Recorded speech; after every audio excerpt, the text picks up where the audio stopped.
Welcome to Dear Diaspora, a podcast celebrating the African diaspora and the changemakers, innovators, and entrepreneurs working to make our world a better one to live in. I'm your host, DOWA. Let's get started.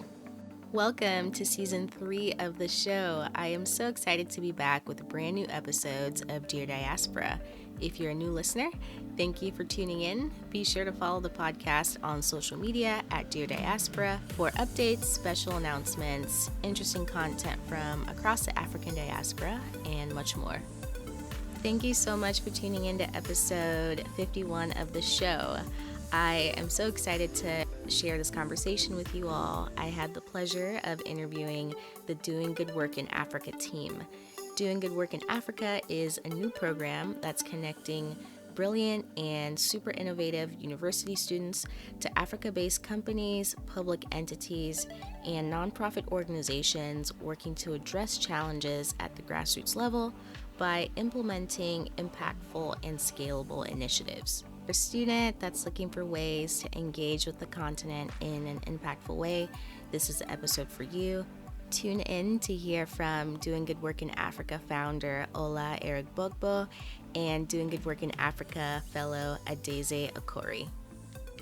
So Ola is the founder of DOWA and co-founder of Dainty Designs. Dainty Designs is a premier family-owned retail and wholesale fine jewelry establishment that Ola's worked to grow and scale these past 12 years in Nigeria. During the conversation, she shares more about her experience on the ground building a business in Nigeria and how that led her to launch DOWA essentially. Our other special guest, Adaeze, works as a public health fellow for the Scorton Center for Health Initiatives at Cornell Health and also serves as the administrative and logistics coordinator for Doing Good Work in Africa. Listen in to hear more about the program, how you can get involved and contribute to Africa's development through one of their internships, how the program benefits the Africa-based companies and nonprofits that sign up, and what exactly about young people excites them about Africa's future. Quick note, Doing Good Work in Africa's acronym is DOWA, so if you hear the program referred to as DOWA, don't get confused, it's the same program. All right, so before we get into the episode, I am so excited to share that there's now a way you can officially support the show. Dear Diaspora is now on Patreon. Patreon allows you to support your favorite content creators, and in exchange, you get exclusive content only available to you via the Patreon platform. I'll be putting out bonus episodes and video interviews on there, and you also get access to podcast merch and opportunities to become a part of the show by either becoming a guest contributor or a guest collaborator. I would love your support as I continue to grow the show, so please visit patreon.com/deardiaspora. That's patreon.com/deardiaspora, or check out the link in the show notes to learn more and become a patron today. Today's episode is brought to you by Certified Africa. If you are interested in returning to, investing in, or visiting the continent, Ghana is such a wonderful place to start. That's why I'm so happy to partner with Certified Africa, a company that specializes in unique travel experiences that connect Black travelers to movers and shakers on the African continent. This December, I'll be heading to Accra, Ghana for Certified Africa's New Year's Eve in the Motherland Beyond the Return experience, and I'd love for you to join us. There will be opportunities to network with entrepreneurs, meaningful cultural experiences, and much more. Check out the show notes for more information or visit deardiasporashow.com to learn more. Oh, and using discount code DearDiaspora gets you 10% off the entire trip. Now, back to the show. Ola, thank you so much for being a guest on Dear Diaspora. I'm so excited to have you. Thank you so much for having us. Excited to be here too with you. Absolutely. Let's start by getting to know you a little bit better. Ola, where are you from? Where did you grow up? I would consider myself African American. In that my parents are from Nigeria, but I was born in the United States. I grew up in Nigeria and I moved back to the United States for college, and I've been here since then. So I would say I have the best of both worlds, being able to call Africa, Nigeria my home, and also being able to call America my home. Wow, that's really cool. And what was it like for you? Like, how old were you when you went back to Nigeria? I was about 3, 4 Oh my when I goodness. moved. My parents moved. My parents had come here for college through the state and on their own, also supporting themselves. And they got married here, and I was born here. And then things are a whole lot better. There were jobs that people could go back to that were waiting for them, and they had options. So they decided to move back with me. Oh my goodness. And growing up, how long did it take you to understand kind of like the background, the unique background that you had? Or did you always know, like, oh, I was born, in the States and now I'm, living and going to school in Nigeria? Like, did it take you a while to just, I guess, fully understand that dynamic? No, not really. I think I don't recollect when I lived here when I was that young. I only heard stories. So all I really knew growing up in Nigeria was living in Nigeria. I didn't know what it meant to necessarily be a citizen of the United States also. I wasn't visiting at the time till I was 10. So I would say I really didn't understand the dynamics of being able to claim both places as home till when I had the opportunity to come to the United States for college, and there were other friends that wanted that opportunity, but they didn't have it. Mm. Before we get into more of like your professional background and just your career, we are also joined by Adaeze, who is doing Good Work in Africa Fellow. Adaeze, I'd love if you could also introduce yourself and share a bit more about where you're from and where you grew up. Of course. Thank you, Ndola. I'm happy to be here. Um, so I was actually, unlike Ola, I was born in Nigeria, but I left very young. So my family left Nigeria when I was nearly 2 years old, and I and has had settled in New Hampshire.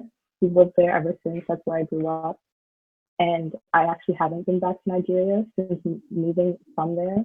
Um, so I would also echo what Ola said in terms of being an African American. I definitely grew up understanding the Black experience living in the United States, but it wasn't until college that I actually learned to appreciate and understand my Africanness and my Nigerianness.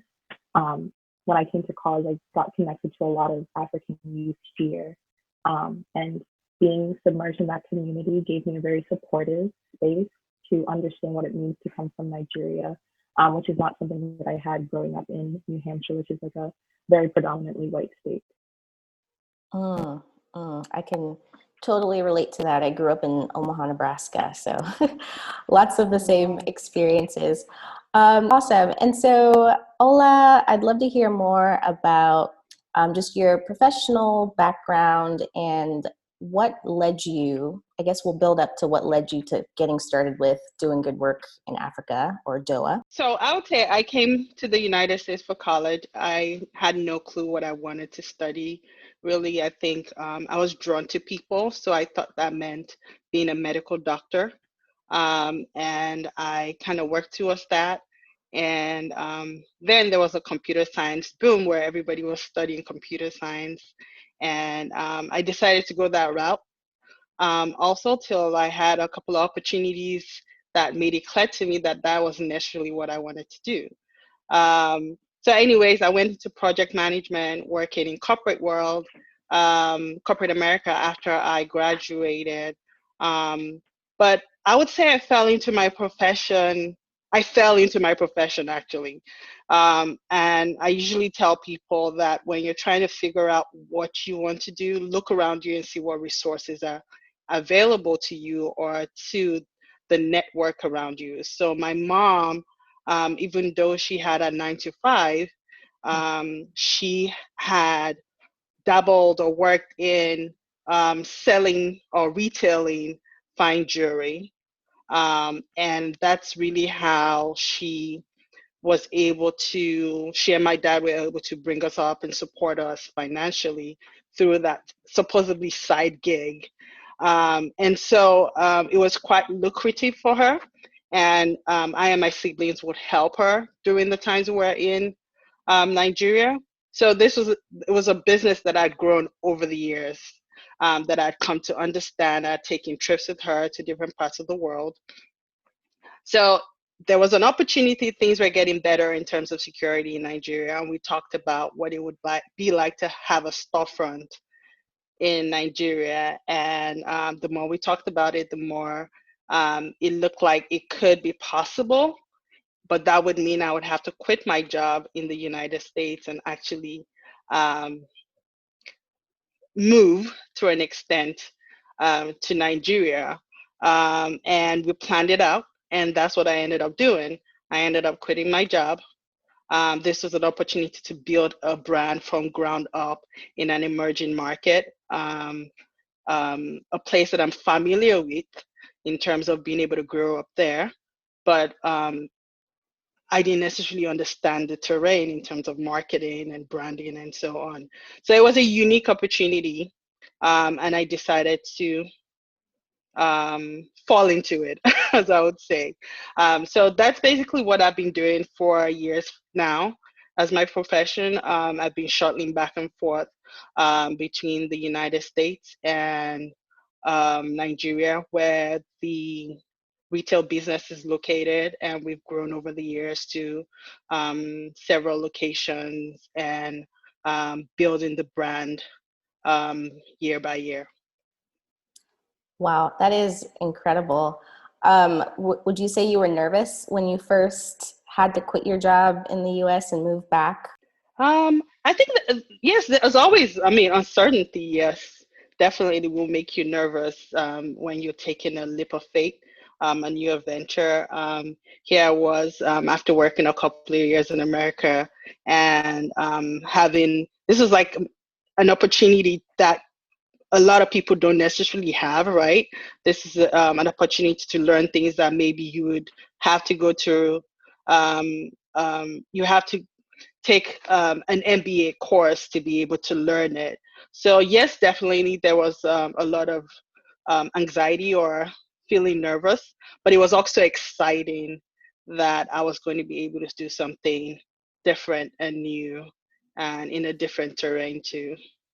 And what would you say you learned, or what was the biggest lesson you learned doing business in Nigeria?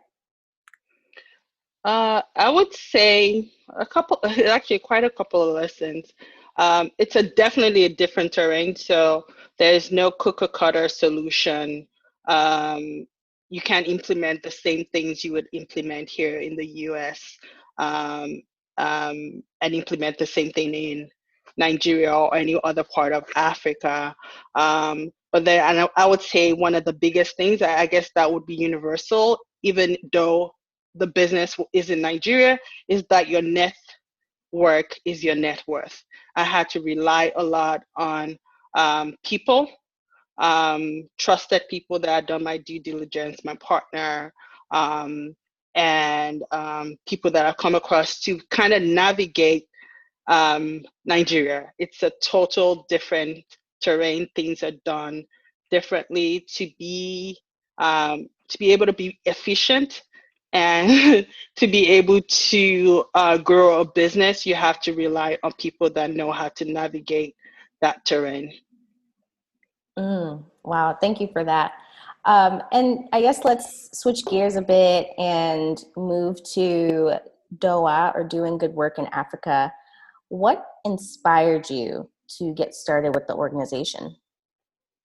I think when I moved back to Nigeria to set up the business, there were a lot of friends. I actually started a group on Facebook called Moving Back to Nigeria. There was a lot of interest in people wanting to move back to Nigeria in 2007, 2008. But I would say not everybody had the opportunity that I did. being able to have the kind of support system in Nigeria to even set up a business, a support system of a family unit that is able to support what you're trying to do. So I know that a lot of people, talking to people that were in that group, a lot of people didn't have the same opportunity, and being able to navigate Nigeria as someone that is an entrepreneur or someone new to the ground was, I saw that I had a unique position to be able to have that support system. And that's something that I took with me, just understanding that. And over the years, I've had the opportunity to be called on different platforms to talk about entrepreneurship in an emerging market, specifically Nigeria. And one of the platforms that I got an opportunity to talk at was at the African Development Conference at Cornell University. And that's where I met Adaeze for the first time. She actually picked me up from the airport during that trip. And we got to talk a lot about just what she's studying, what her dreams are, what her dad is doing to support the development of Nigeria back home, and what aspirations she has doing that. At the conference, I met a lot of students, which is totally different from when I was a student. I think when I was a student, I was more concerned about getting an A in a calculus class or something. But the students now want to conquer the world. They want to be part of the solution. And so that was really interesting to me. And I thought to myself, being able to have that opportunity, that I've built relationships with people over the years because of the unique position or the unique business that I have in Nigeria. And those are people that have resources to get things done or navigate the system. And I thought about how that would be a great opportunity to connect students that I met at the African Development Conference, which was hosted by scholars in our society and Africa, and seeing that the work that they're doing also intertwined with the development of Africa as a whole.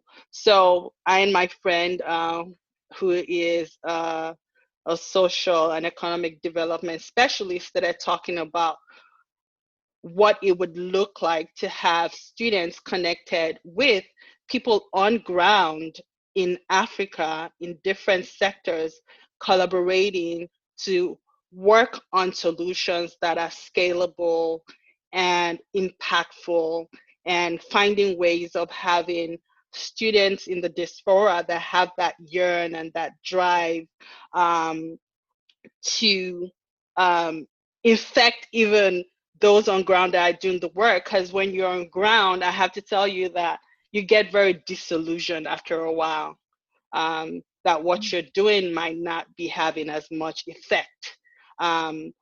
And when you see the gap between the elite and those that are not, can kind of get you disillusioned. But having people that have that yearn and that drive and that vision and that brilliance can really go a long way. So we started talking about what that would look like in terms of the students and in terms of the organizations and the individuals running this organization.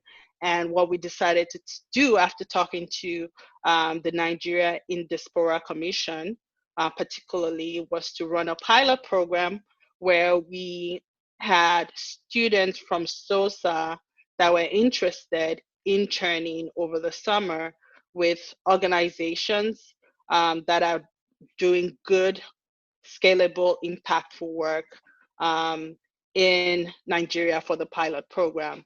But fortunately for us, those organizations actually also had presence in several other African countries. Wow, that is incredible. And so I guess share a bit more about that first program or the pilot program. Like, how did you figure out, like, okay, I need this many companies or this many organizations on board, and this is the first school I'm gonna try to work with in the diaspora. Like, how did you go about deciding that?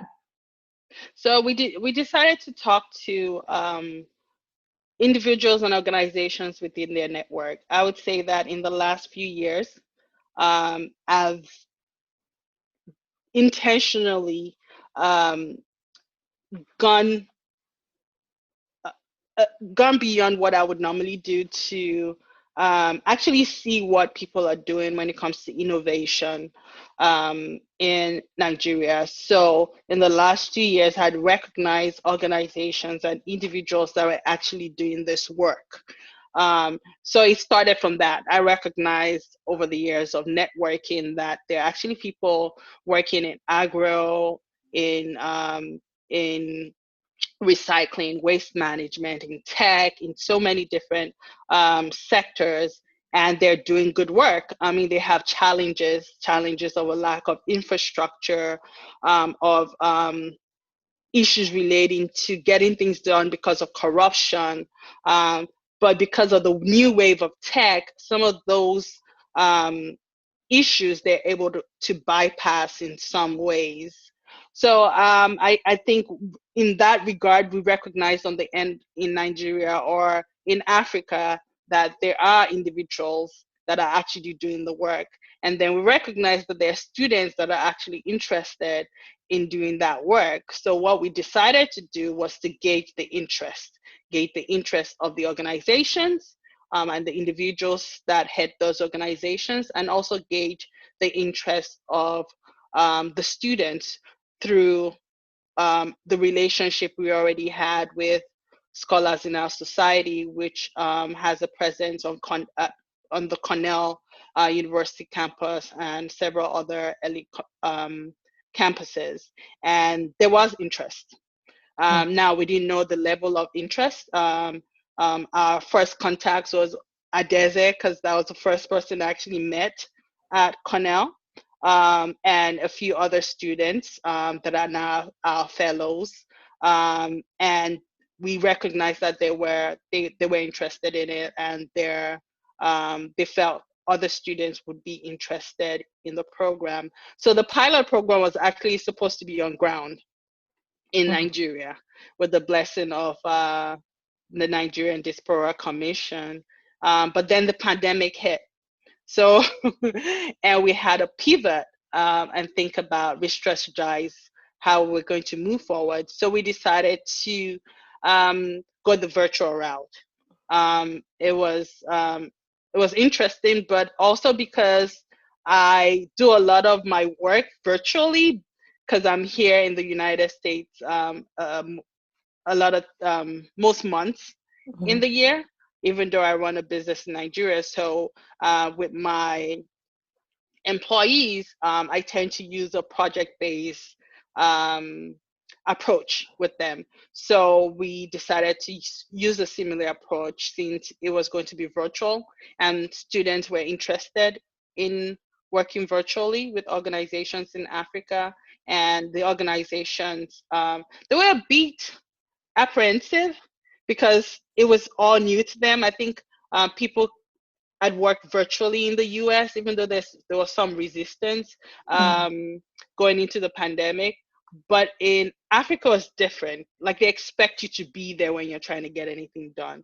They were a bit apprehensive when we talked to a couple of the organizations. In fact, we had organizations that pulled out of the pilot program, but we were able to convince a few of them. I think them understanding the way I run my business was also a plus, and they were willing to try it out and see how it would work. So we put out an application to students through SOSA. We got 40 students that applied, and we had another portal where we put out an application to students also. We had over 400 students that applied through that platform, which was sort of interesting. We're blown away by that. I think part of it was also the pandemic had hit, and there were students that might have lost opportunities. But then we also recognize there are students that are very interested in the emerging market.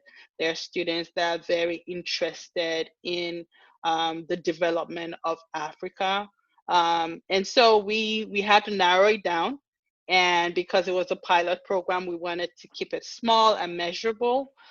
So we ended up matching 10 students to we ended up matching 10 students to 3 organizations that had a presence in 7 African countries. Wow. And we got great feedback. There was a lot of lessons learned, but it was enough great feedback that we decided to keep DOWA going. We are going into our winter internship program, which is going to be 2 sessions over the winter. And we are also going to have our summer internship program next year. And we plan to keep the internship programs running over the summer and over the winter also. And also because we recognize there's a lot of interest and we would not be able to take every student and every organization into the program, we created a webinar platform where students and experts in organizations doing the good work can get an opportunity to have conversations and share and find other ways of collaborating beyond our internship program. Wow. Thank you so much for that, Ola. That's quite an impressive, I think those are impressive like outcomes just based on just a pilot program, being able to match students with organizations and companies in 7 different countries, like right at the start of the program. I think that's really impressive. And I think it'll be exciting to see just how future cohorts go. Adaeze, I'd love to hear more about just what it's like being a DOWA fellow and what attracted you to the opportunity. So I think in terms of what attracted me to the opportunity, Ola's like vision for this program was very inviting. One, it being an opportunity to connect students to the continent, because I know that a lot of students from Cornell shared my desire to find ways to connect to the continent, even though we were here in the United States.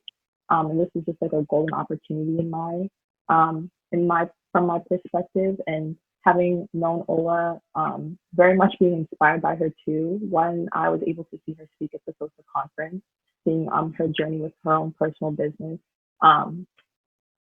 it was like there was kind of already a built foundation of trust there with this program coming to fruition. And just overall, I was very excited to see something like this happen, because I didn't have any connections to anything similar. And so that was just very like exciting for me to contribute to this opportunity that would be beyond me and also help other students who are interested in impacting the continent. And my work as a fellow has been really rewarding and also very much educational. It's great to be able to work directly with the program to help in terms of logistics and administrative tasks, me being an administrative and logistics coordinator for the webinars that we put on, the speakers that we invite, launching the summer pilot program as well. Just being able to be in the behind the scenes work to see everything come out at the end was just very rewarding for me personally. And I've just had a really good and exceptional time watching the program grow from what it originally started as. And it's really, I think, encouraging and inspiring to say that despite the setbacks of the pandemic that has affected people across the world, that this is still a possibility, that there's a genuine need for this program as well. Are you able to share the types of companies or organizations that signed on to be a part of the DOWA program? Yes. So as far as the fellows, which Adaeze is a fellow, they were instrumental in setting up the organization, what it would look like in terms of the pilot program, what we would need from the organizations, the structure around how the students would work with the organizations, since it was project based. So they work, like Adaeze said, a lot with DOWA, and setting up the webinars, the structure around those webinars. And I and Emiola are quite old in our ways. We're not very tech savvy. So a lot of the fellows actually played a very instrumental part in getting all those things done, and helping the students that were also interning with DOWA achieve the goals that they came in and wanted to be able to say they achieved. Um, but going back to your question about the different organizations, so for us, what we specifically look at are organizations that are doing good, scalable, impact work in any sector. So what we're looking at is, when we look at an organization, how's this organization impacting this particular sector in Africa, be it Nigeria or Kenya and so on, and is what they're doing, can the interns contribute to it in able for them to be able to scale? Is it work that is scalable? Is it work that can be replicated in other parts of Africa? So we don't discriminate against any sector. So over the course of the summer, we had an agriculture organization that focuses on connecting local farmers to national and international buyers. We had an NGO that focuses on girls' education. Um, we had a venture capital that focuses on helping SMEs. Um, um, they focus on SMEs in terms of helping them create their business and scale and prepare them to be able to compete globally. So for us, those are all organizations that are doing great work. They're not necessarily nonprofit. Some of them are profit-focused companies, but they're focused on good work that is scalable, that can be replicated anywhere in Africa. And so going into the winter program, we've gone into 9 organizations for the winter program, and they're similar organizations, organizations in energy. So that is an organization that focuses on gas and using gas um, to solve the problem of power in Nigeria. And those are things that can be replicated in other parts of Nigeria, in other parts of Africa. We have an organization that is a tech organization that focuses on tech hubs. And that is something that's scalable and impactful, because they have over 200 tech hubs in Africa. So those are the kind of organizations that we're working with. We do have one entrepreneur that we decided to bring on because students were interested in entrepreneurship in Africa. And for us, we thought, well, that's an opportunity for students to learn, but it's also an opportunity for that entrepreneur to be able to get to be able to connect with students that can also help us scale up. And those are things that we hope to be able to collect all these resources and be able to share all these resources to even organizations that are not necessarily, or that don't get an opportunity to be part of the DOWA community or the DOWA program. Absolutely. Wow. I love that you also were able to bring on an entrepreneur. I think that's super unique because a lot of times when you're starting out, like as a business owner, you need as much free help as possible. And it's free, correct? Or are organizations that participate, are they paying anything to be a part of the program? So that is something that we had to think about. And as you said, as an entrepreneur, as a business in Africa, we know what the uniqueness of that is, not necessarily having access to funding that you can apply to, and so on. So for us, we looked at ways that students will be able to participate in the program but also find ways that they can be compensated. Fortunately, what we find is schools in the United States, certain schools do have access to funding that students can tap into. So we encourage students that are participating in our program to connect with their school, their financial departments, and see what grants are available for them to be able to participate. So we do not charge, or there's no money involved at this time with any organization or any students. Students do go and find funding through opportunities that they have at their school to be able to participate in the program. But we do have students that choose not to, and they spend, on average, we find that students over the summer spent about 8.5 hours a week working with organizations. So I think that is anybody can find 8.5 hours a week to help Absolutely. in the development of an SME or an organization in Africa. Absolutely. And were there other organizations that were doing similar work that you maybe kind of modeled this program after, or were you just very focused on making this something very unique, like on its own? Yes, there are definitely other organizations doing similar work. I think we approach it with finding ways to collaborate with anybody that is interested in the development of Africa. So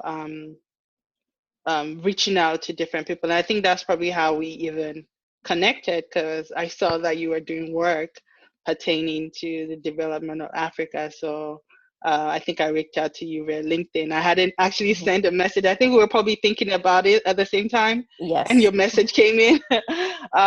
So for us, we're constantly trying to find ways that we can connect with other individuals or other organizations that are interested in the development of Africa, and finding ways that we could collaborate.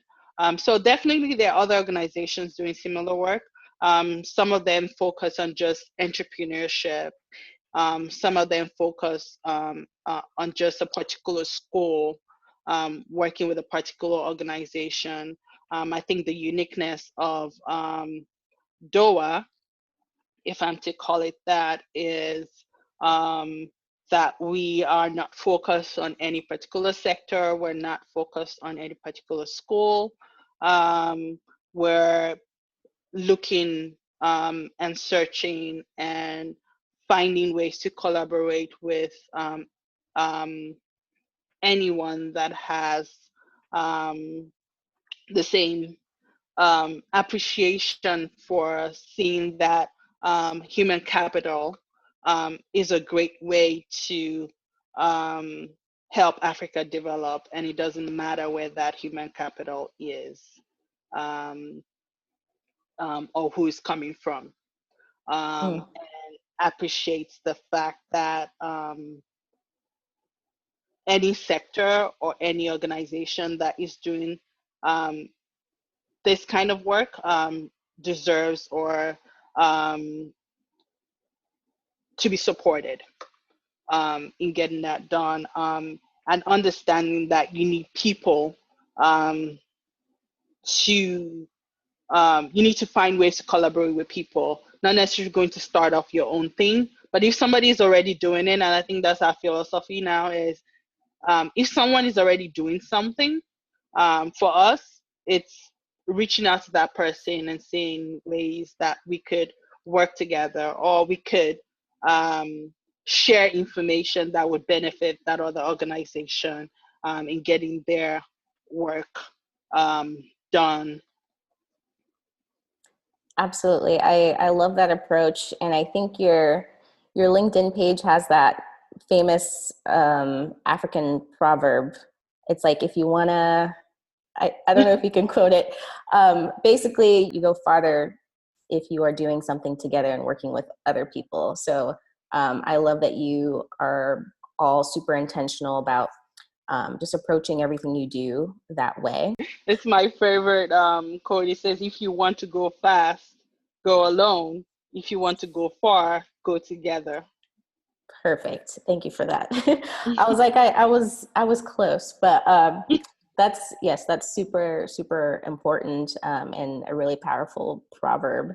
Adaeze, from the time you spent with DOWA, like, what are you thinking of? Like, what's next for you? How do you think that you will be able to contribute to Africa's growth and development? I know that's kind of it's a heavy question. Yeah. I'm hoping to continue to take advantage of the opportunities given to me. Like, for example, DOA is not an opportunity that I created for myself or that I was necessarily seeking. But when it came to me, I kind of just jumped on it, and I was very blessed to be able to like have been given this opportunity, like this door to walk through. And I think that's the mindset that I'm continuing to take with me, is the opportunities that I come across, to just try my best to take advantage of them. And specifically with DOWA, I'm looking forward to more of these webinars, I guess in a personal way, because I just am learning so much, and like I wouldn't be connecting with people across these different sectors otherwise. So it's just a great way to continue tapping into that knowledge and sharing that knowledge with other people by the webinars that we host. But I think like I'll know as I'm going along this journey in terms of where I'm personally headed. But I definitely have an overall really good feeling about the direction that we're going. Awesome. And I just love what this organization is doing. Like a couple weeks ago, I was on this Instagram live with the George Washington University's like African student organization. And as soon as I mentioned like, oh, there are organizations out there that, offer like virtual internships or virtual fellowships. And, they give you the opportunity to engage with organizations on the continent. Everyone was like, oh my gosh, like, where do I go? Like, could you give examples? Like, where can I find out more information? Like, everyone was just surprised at the fact that opportunities like this exist. And I think a lot of times when you're in college, you think the only ways you can engage with the continent is through things like the Peace Corps or like more of those like, traditional organizations. So being able to know that this organization exists, I think is going to be really powerful for a lot of students across the diaspora, really. And so is that part of the plan, Ola? Like, are you thinking of expanding to other countries as well, like other parts of the world, like Europe and that sort of thing? Definitely. I think I think we want to take it one bite at a time. I would say part of the huddles or well, I don't believe that there's anything that you do that is easy. So some of the huddles or things students had to get adjusted to was the different time zones.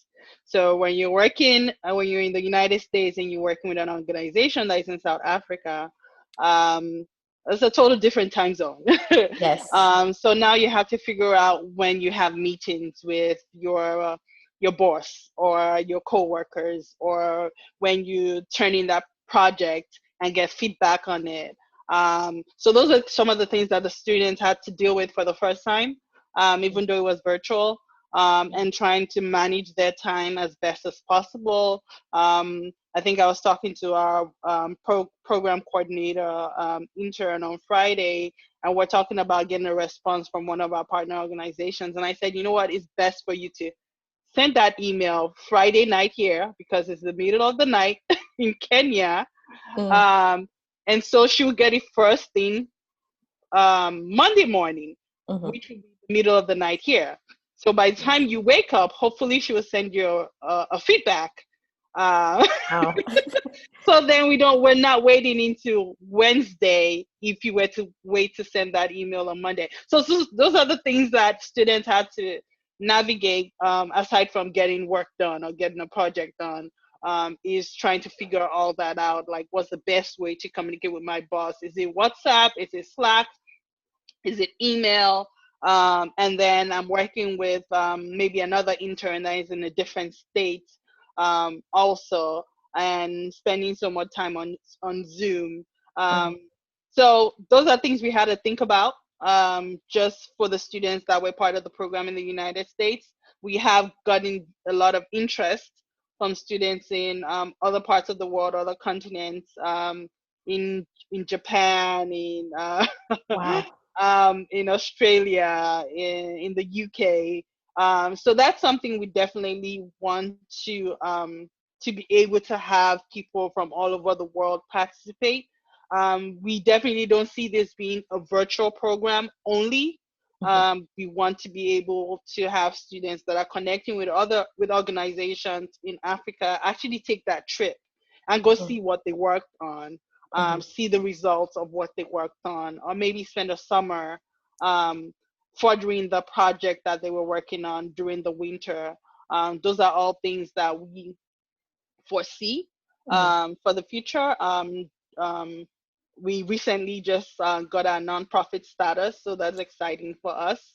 We Yes, also that's awesome. recently just got into the Google non-for-profit, so we're trying to take advantage of opportunities out there that we could use in terms of growing DOWA, and also give students the opportunity to participate in the work that they might not necessarily have been able to participate in, maybe because they don't have the funds.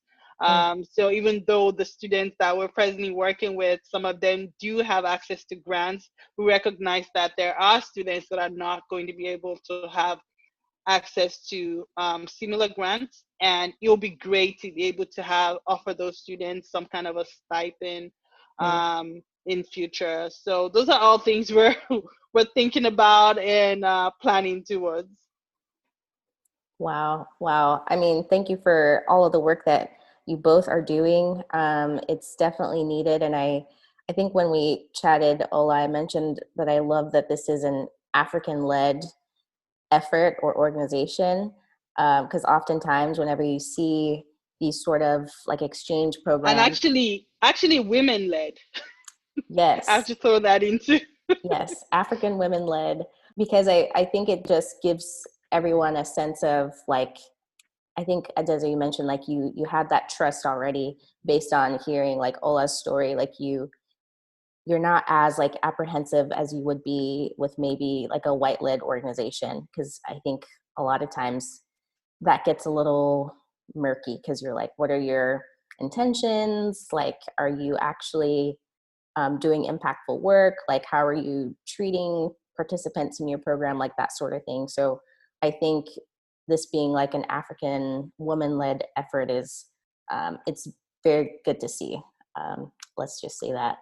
And I think also that when you are starting something, you need to take out all the things that make people distrust each other, which really comes from finances. So I think also because at this point there is no exchange of any finances, and I think we're being intentional about that. It's just people that have a yearn for the development of Africa donating their time. Absolutely. Absolutely. Your focus is specifically on like college age students. Is there a reason you chose that particular, I guess, group of people versus like already established professionals or young professionals? Or was it kind of because you had already been networking with, college age students that it just naturally like made sense?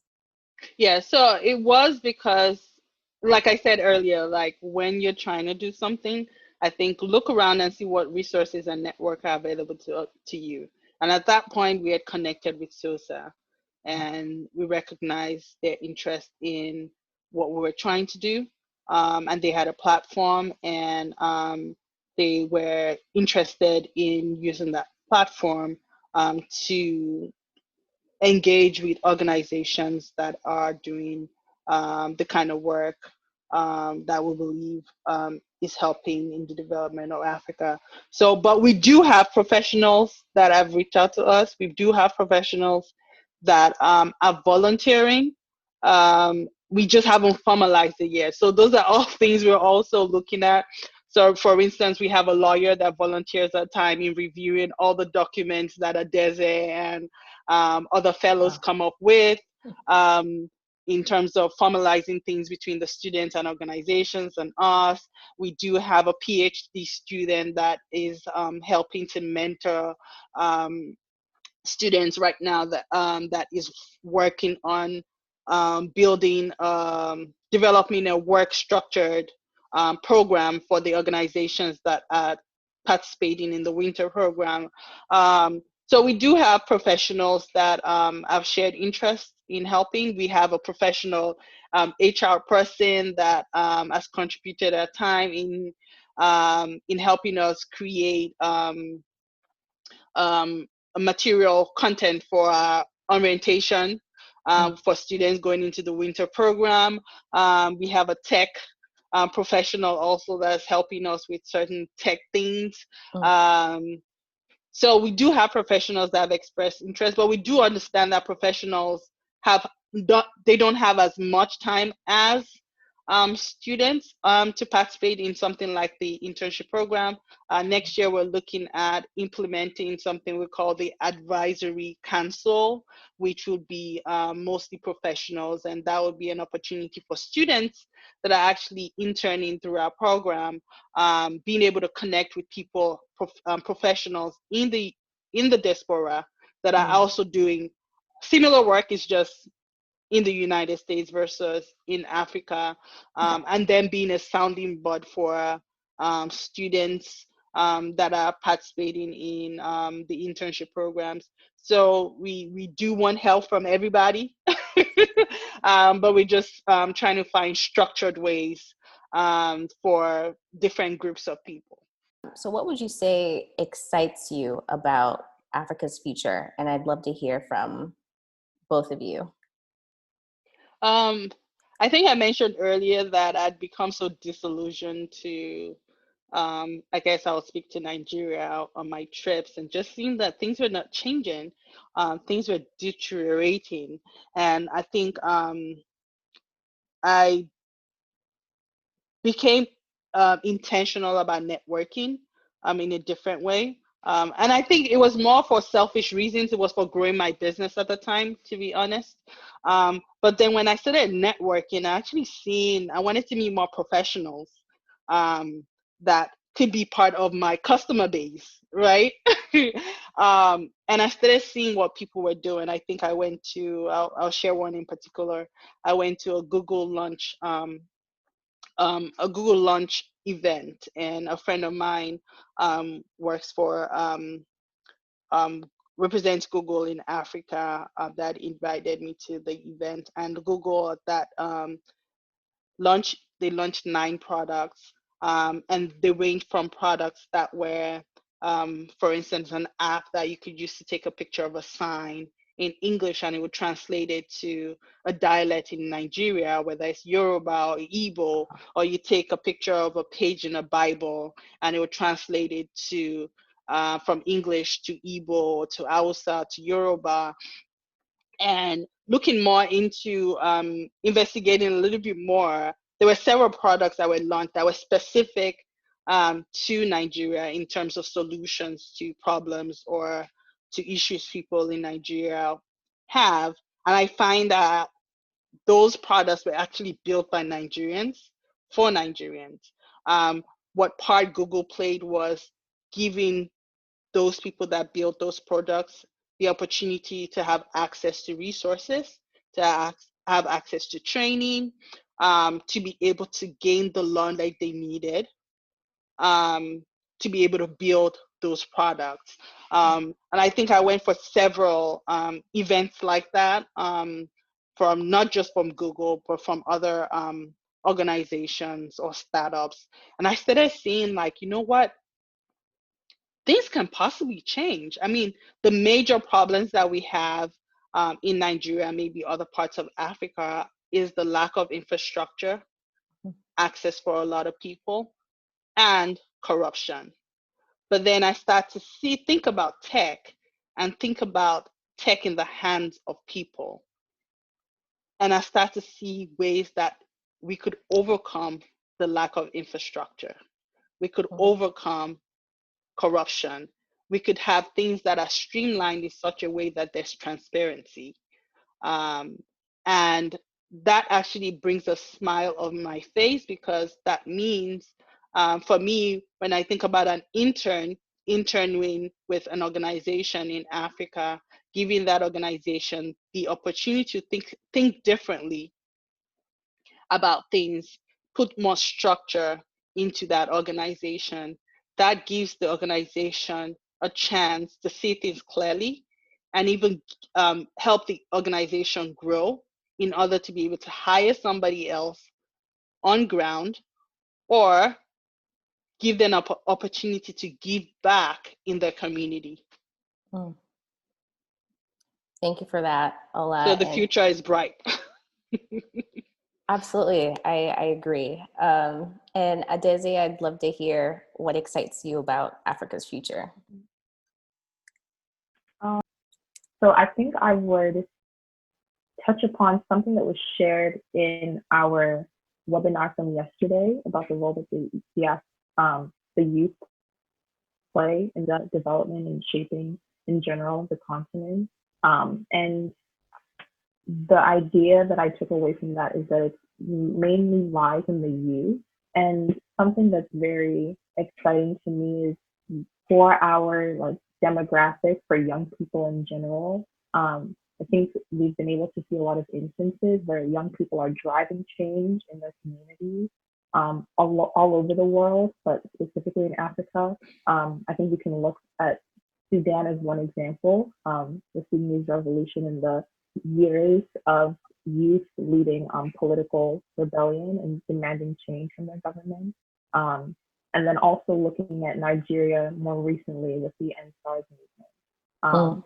And the way that youth have tapped into the power of social media to kind of use that as like an accountability stick for the people who are currently in power, but also have other people kind of have their eyes on the continent, and watch them as they're not just hoping for change, but choosing to demand the change and bring about the change themselves that they want to see.